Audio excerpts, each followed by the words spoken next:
Become a member, sign in, and start streaming today.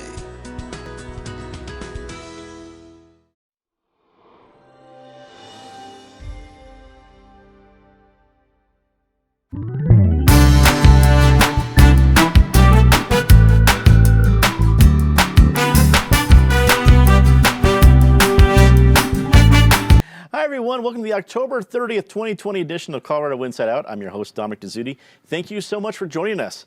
We are 1 week from the election, but clearly the headlines are dominated by the coronavirus. This week, coronavirus cases reached a record-breaking high in our state. The Colorado Department of Health and Environment reported 106 outbreaks by Wednesday, the highest since the pandemic started.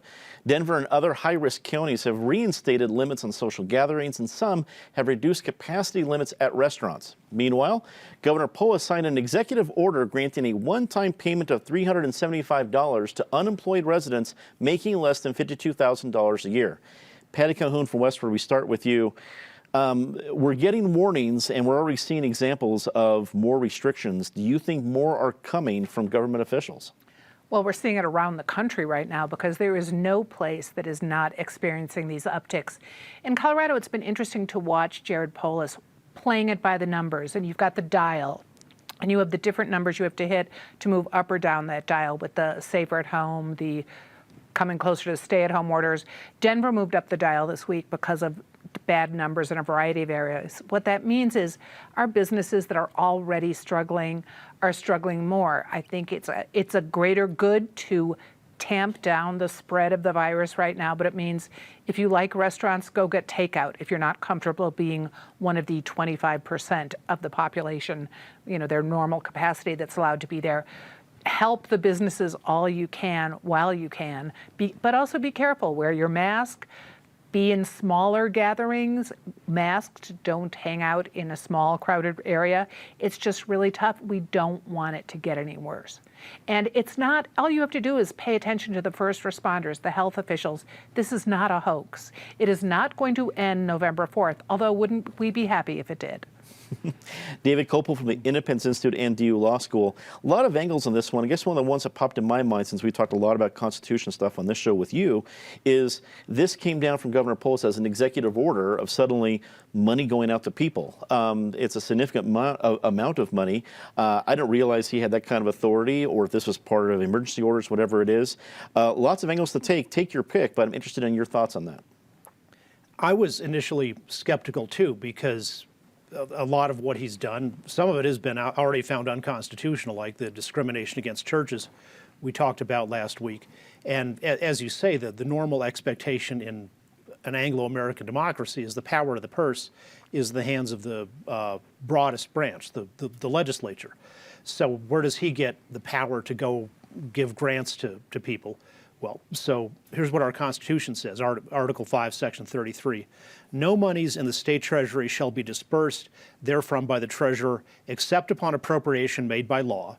And we definitely don't have that. This money wasn't in the long bill or any other appropriation passed by the legislature, or otherwise authorized by law. That's in our state constitution. That's our rules. Maybe they're a good idea, maybe not, but that exception is definitely there.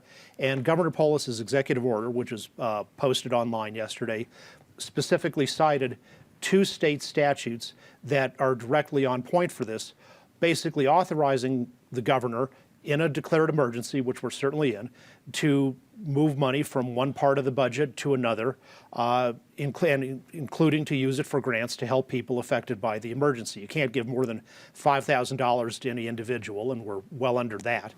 So unlike a lot of what he's done, which is sort of just based on vague inferences from general emergency powers, this is action based on quite specific legal authorization by the legislature, so it is, in a legal sense, 100% kosher. And it's also kind of good news to know that when you start going through the state government's couches and the leftover purses, you can find about $150 million in there for this purpose. So that's an indication the budget is in better shape than might have been feared. Eric Sonman, political analyst and the columnist of Colorado Politics. We go to you next. Eric, there's, as we said, a lot of angles of this one. We're seeing counties making more and more restrictions, but all kinds of different shapes, whether it be Denver, Jefferson County talked about sports fans of who can go to a high school or an adult league game. There's no fans anymore. A lot of different things. Should we be seeing probably more from the state, or is this appropriate at the county level? Well, I think we're going to see more from all branches of government, and it's probably going to be sooner rather than later. We're not even to November yet. That's 2 days away. And yet, as Patty rightly indicated, these numbers are spiking up, and they are spiking up dramatically. I think what so many public officials are worried about is that there's an exhaustion level setting in with the body politic, with people, residents, citizens across the state. Back in March when all this started, it was new, it was scary, it was threatening, but mainly it was new, and everyone sort of psyched up to do what was necessary, if not everyone, at least many people. I think there's a worry about compliance this second or third time around. There's a worry about just how much investment there will be and what kind of enforcement will be necessary. To David's point, I appreciate that, because I had the same questions that you, Dominic, and others did about where Governor Polis found this particular authority or jurisdiction. I think it is good news for these people who are obviously struggling. $375 will only go so far, but it is certainly better than nothing.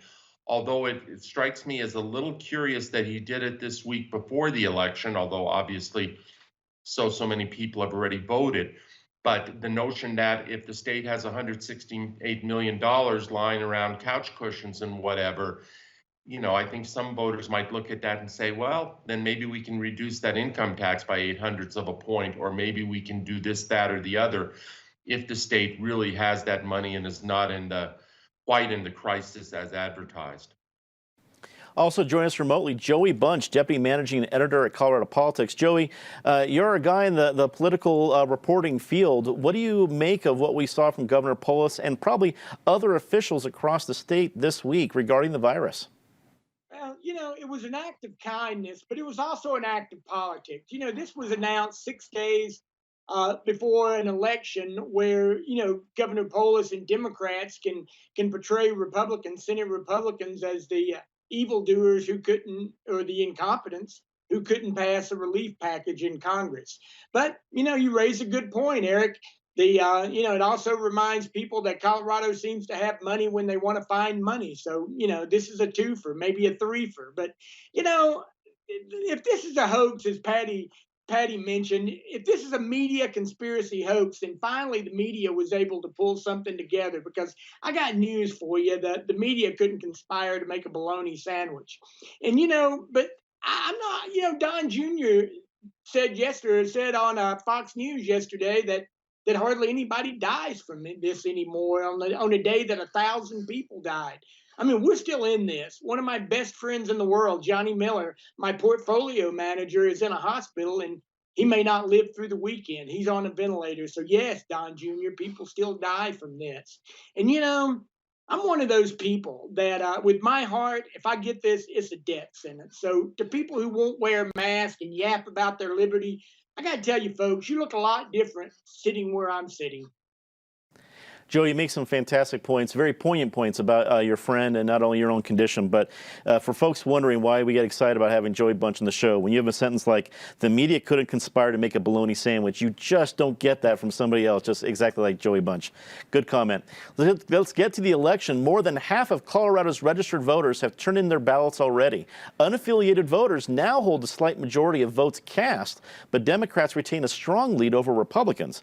A recent breakdown showed that as of Thursday morning, 59% of registered Democrats have voted, 49% of Republicans have voted, and 45% of unaffiliated voters. David, I realize that we're still 5 days out, but are we seeing just basically a lackluster turnout among Republicans in Colorado this year? No, not necessarily, and I think nationally turnout's going to be very strong. This has a good chance of setting an election.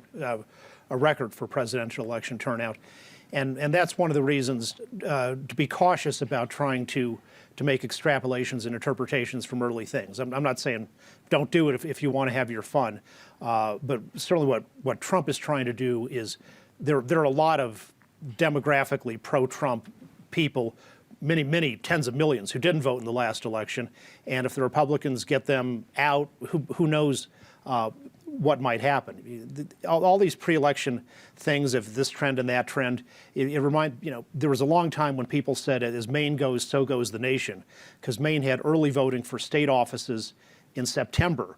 And usually if whatever party won the governorship of Maine would win the presidential election that year in November.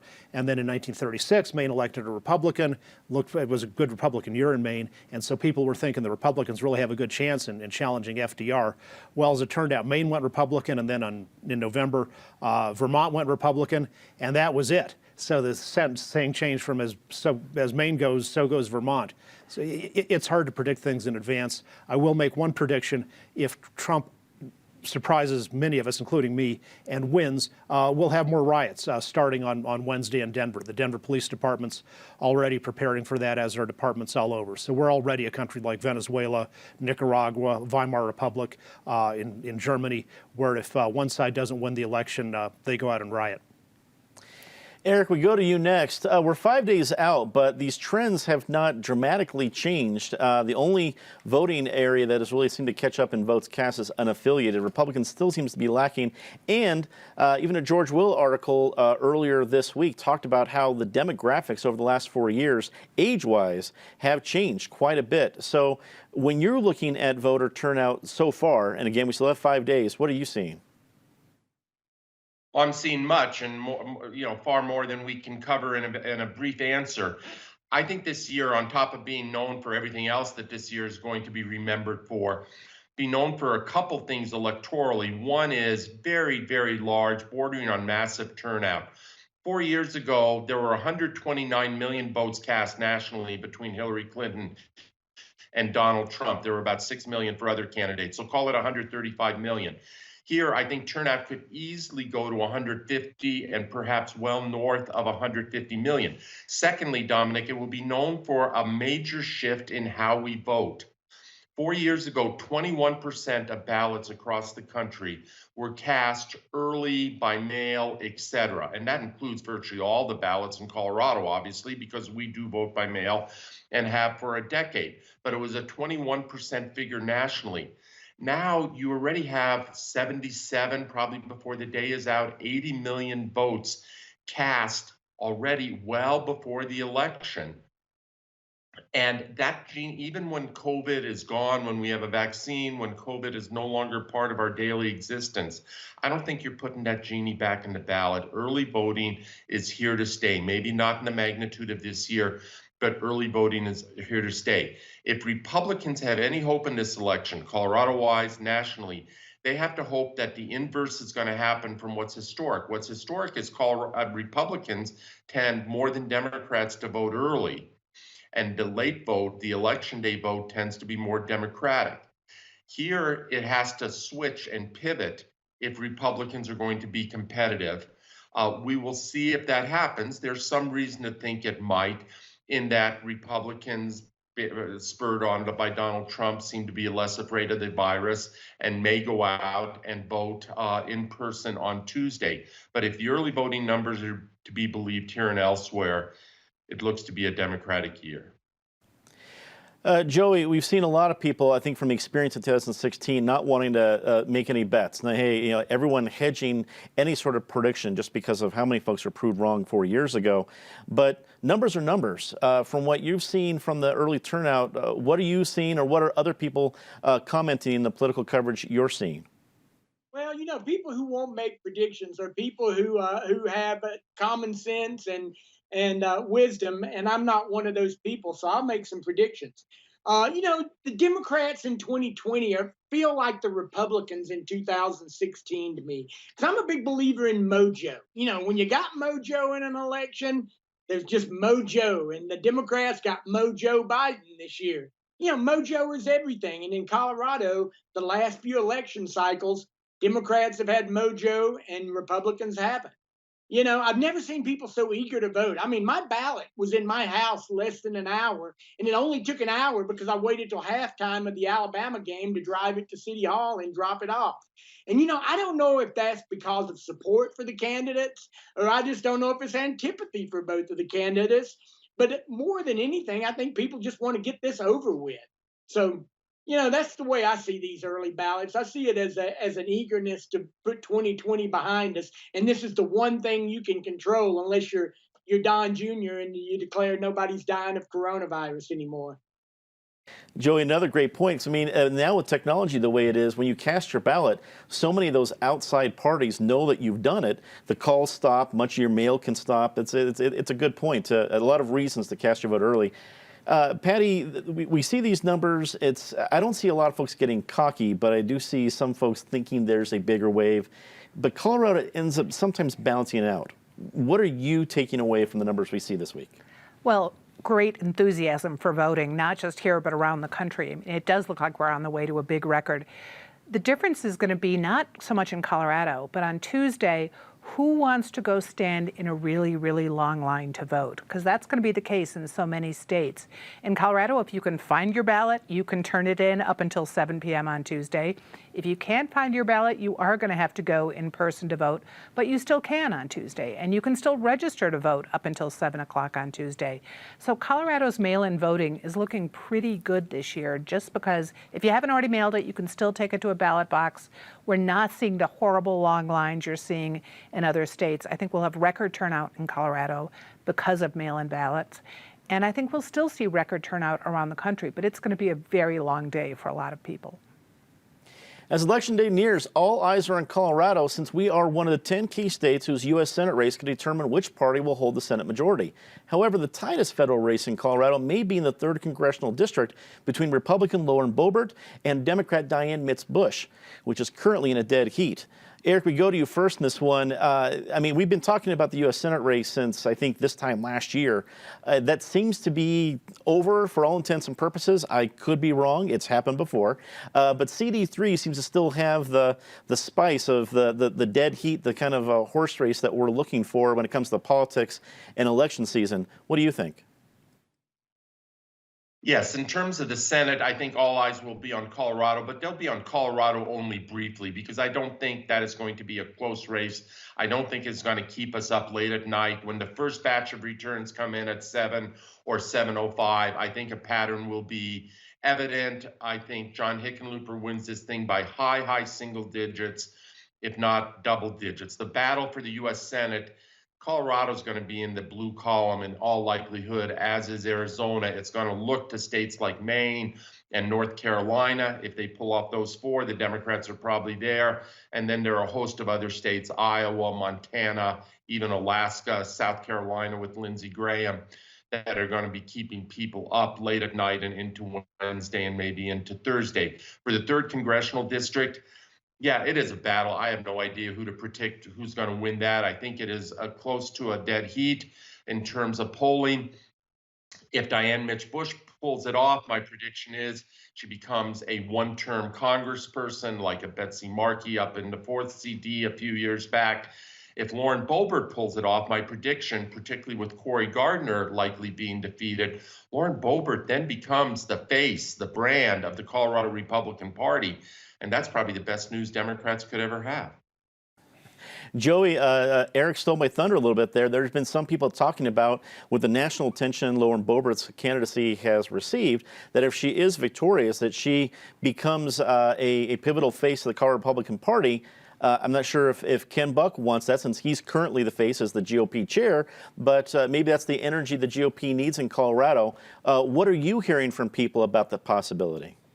Well, you know, for one thing, I think Eric is reading my notes because this is 2 answers in a row. He's copied almost exactly what I was going to say. And, you know, if I've never heard another person say something that sounded like me, it was Genie back in the ballot. So, I agree with Eric. I think Hickenlooper's got this in the bag, but that doesn't mean the drama's over in that race yet. I predict that Hickenlooper will be primaried by a more progressive candidate in 6 years, but I don't even think he'll make it that far. I think at some point, Hickenlooper is going to be appointed to a cabinet position or an ambassadorship.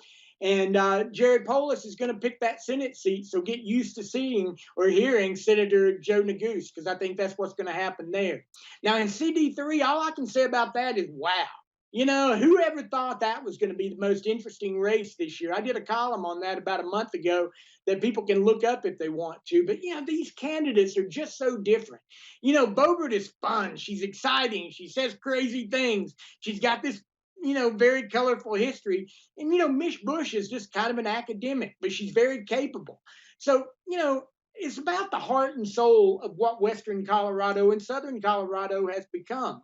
And if Mish Bush can't connect with those voters in Pueblo, she's got no chance. And Pueblo County went for Donald Trump 4 years ago. So this race really comes down to Pueblo. But I think it's going to tell us more about the Western Slope than it tells us about these two candidates.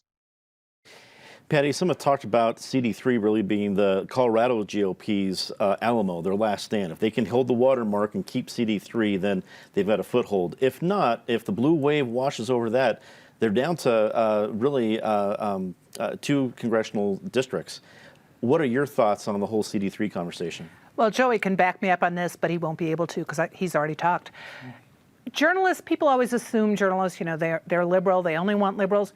Who wouldn't want to report on Lauren Boebert for the next 2 years? She is like copy gold. Everything she does and says is a little wacky or really wacky. I think if she hadn't talked quite as much as she has this campaign, she'd have a better shot at it. I mean, we just really don't need to hear about QAnon.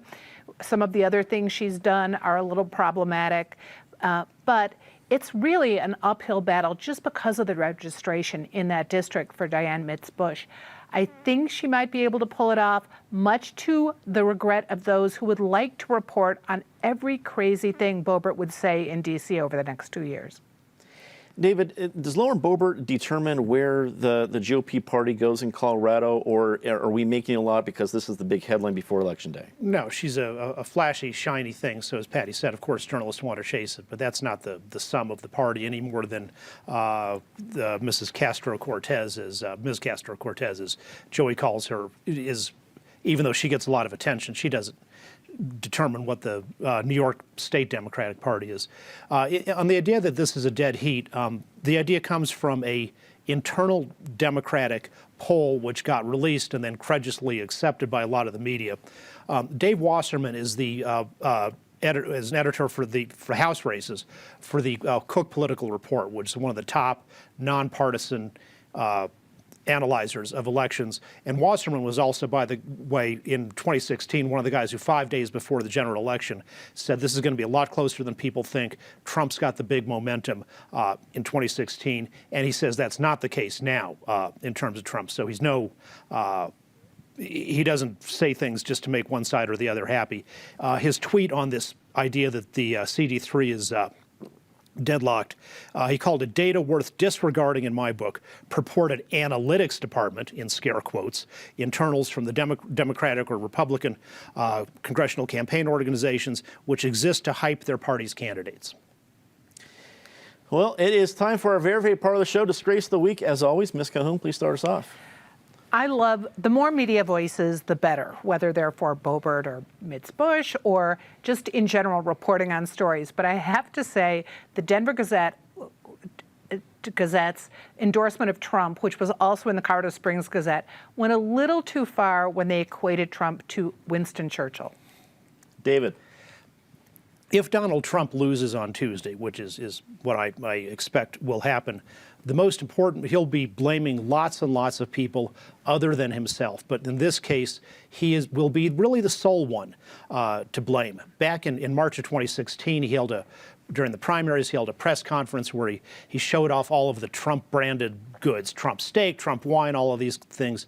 And he was asked, can you act presidential? And he said, sure, I can, and essentially when I want to. And it turns out when he wants to, he can, and he's given a lot of good presidential level speeches. But the problem is, usually he doesn't want to. Usually he behaves like a cruel, narcissistic, lazy jerk. And a lot of people have just gotten tired of that. So when he's rejected, I don't think the platforms or what Republicans stand for is being rejected, but I think it will be an overwhelming rejection of him as a human being. Eric, we go to you next. I significantly agree with David's point. I think this has been a remarkably undisciplined campaign, historically undisciplined on the part of Donald Trump. It has been a campaign of grievance and resentment as opposed to sort of any kind of focus or discipline. And speaking of Donald Trump, my outrage are the rallies that he continues to hold where there are massive numbers of people packed together with no social distance and with very few masks. These are super spreader events, and it is grossly irresponsible for the president to be encouraging and sponsoring and participating in them. Joey, we go to you.